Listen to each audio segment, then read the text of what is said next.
एक अनमोल सीख। एक बार एक वैज्ञानिक ने एक टिड्डे को पकड़ा और उसे अपनी आवाज पर छलांग लगाना सिखाया। वैज्ञानिक टिड्डे से कहता, कूदो। टिड्डा उसके आवाज सुनते ही जोर से छलांग लगा देता। अब वो वैज्ञानिक था तो प्रयोग करना बनता ही था। उन्होंने टिड्डे की छलांग पर प्रयोग किया। वैज्ञानिक ने उसकी एक टांग तोड़ दी और फिर बोला, कूदो।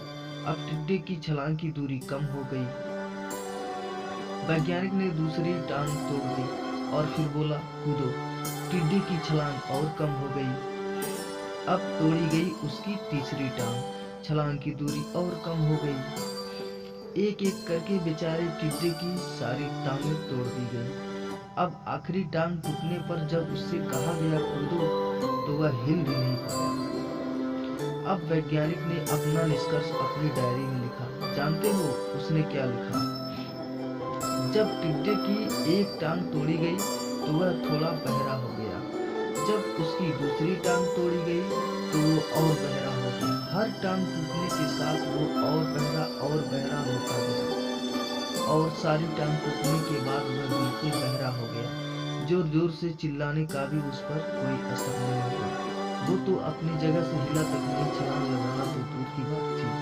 इस कहानी को सुनकर सभी को ऐसा लगता होगा कि क्या ये मूर्ख वैज्ञानिक था, इसे इतनी सी भी बात समझ में नहीं आ रही थी। ये तो एक बच्चा भी जानता है कि अगर टिड्डे की टांग तोड़ी गई तो वो नहीं चल सकता है। एक बच्चे जितना भी वो नहीं सोच सकता था।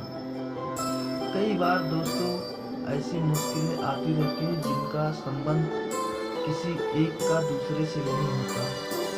पर दोस्तों सोचकर हमें एक प्यारा सा कमेंट जरूर कीजिएगा, जिसे देखकर हम भी इससे कुछ अच्छा कर सकें। धन्यवाद दोस्तों।